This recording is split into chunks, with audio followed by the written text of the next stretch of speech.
times have you put off work, time and time again, just because it's a lot of work, or I'll wake up early and do it tomorrow, or the big one, I work better under pressure anyways?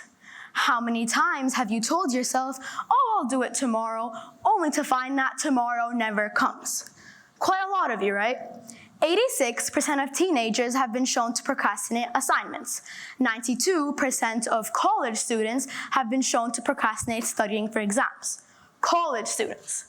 Well, my name is Mira Salah, I'm 13 years old and currently in year 9, aka the biggest procrastinator you'll ever find.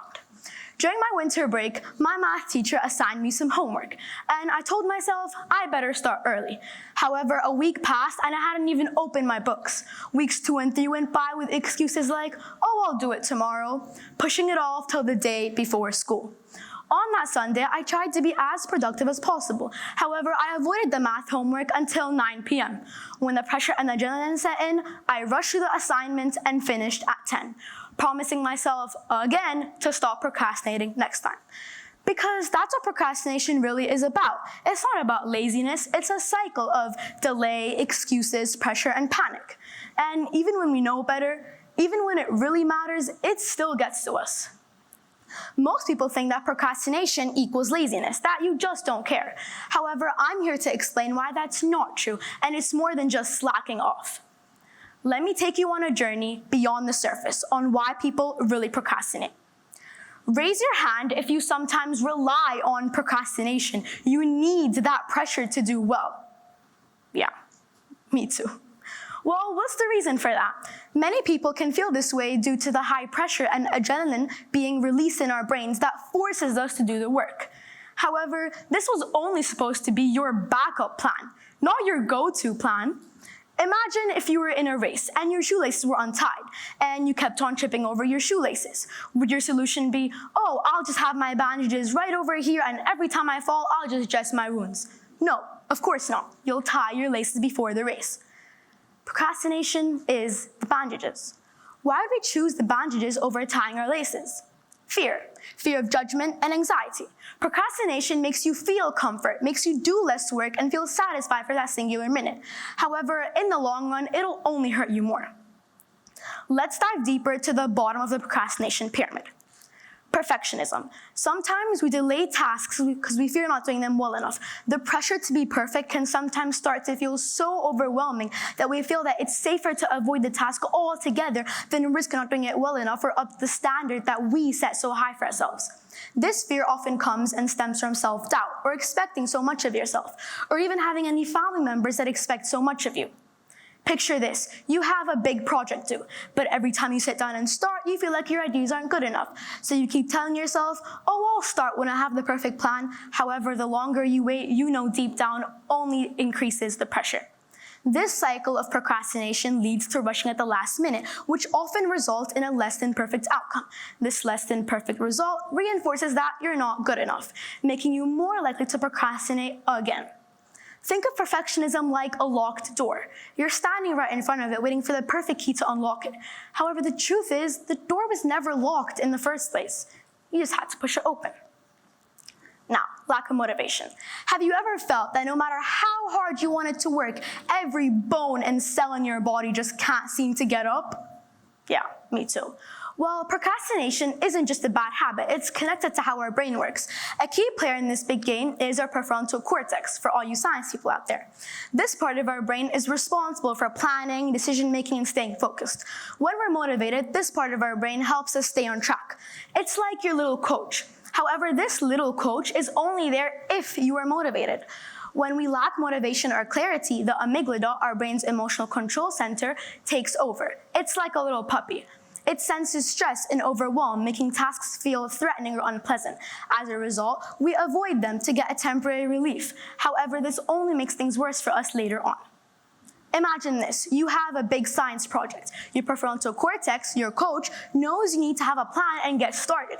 However, your amygdala jumps in and says, no, this is too hard. Let's avoid it for now. So instead of starting, all of a sudden, Instagram and Netflix looks much more appealing. It's hard to start something when you're not sure why it really matters or how to even begin. Motivation often comes from having a clear purpose or knowing what steps to take. When that's missing, tasks can feel unbearable. This makes us avoid it. The more we avoid it, the more daunting it seems, creating a cycle of procrastination. And lastly, anxiety and overwhelming tasks. This is personally my favorite because I feel like it's the most relatable. Large tasks can feel so intimidating and overwhelming that we avoid them completely. Procrastination often comes from feeling anxiety or overwhelmed by the size or the importance of the task. When our brain sees a task as too big or stressful, it triggers the amygdala, our little puppy, as I mentioned, lack of motivation. This part of our brain is responsible for the fight, flight, or freeze response. So instead of tackling the task, we freeze or avoid it completely to escape the stress. Have you ever had a huge exam coming up and the thought of even studying everything feels so overwhelming? So you keep pushing it off. Instead of starting, you distract yourself with easier, simpler things like organizing your desk for the first time. This avoidance creates a cycle. The longer you wait, the more anxious you feel, and the tasks become harder and harder to face. Over time, anxiety grows, making tasks feel more unbearable. Now, the question you've all been asking, the answer you've all been waiting for. How do you solve or reduce procrastination? Well, let's retrace our steps. Perfectionism. The solution to perfectionism lies in embracing the idea that progress is much more important than perfection. Set realistic expectations and recognize that no task or project will ever be perfect. Compare yourself, close your eyes, and think to yourself. Compare how you were 3 years ago. You learned a lot, right? You made a lot of mistakes, right? You can never learn without experiencing the small failures that make you realize and understand. Most importantly, learn from it. Recognize that you are human and that making mistakes is a part of learning, life, and growth. Now, lack of motivation and anxiety and feeling overwhelmed. I'll talk about both of these at the same time because I feel like they both go really hand in hand. This amygdala thing, your little puppy, is really annoying. To quiet down this amygdala, you could break tasks into smaller, easier, more manageable steps. Each small success activates your brain's reward system, releasing dopamine and helping you stay more motivated, making tasks feel less overwhelming. Anxiety comes when you look at the big picture. You see the distance and the destination, but not focus on the steps on how to get there. So instead of saying, I need to study everything, start by reviewing one page, one question, just 5 minutes. Each small win hits your brain with a straight dopamine boost. Momentum builds, anxiety fades. Don't fight the mountain, just take the first step. What I personally like to do is I always ask myself, why? Take a minute before you begin something and ask yourself, why? Why am I working on this? Well, to learn something useful. Why do I want to learn something useful? To build real skills? Okay, but why do I want to build real skills? To create a life I want? Okay, but why? To be successful, independent, and happy? Okay, there we go. Finding your why is very crucial as it's literally your own personal drive that keeps you going. Another thing I like to do is to have an accountability partner, that you both keep each other on track. What I like to do is if I have homework or an assignment that needs to be done, I make plans with my friends. Weird, right? But I make them knowing that no hanging out till it's done. Boom, instant motivation.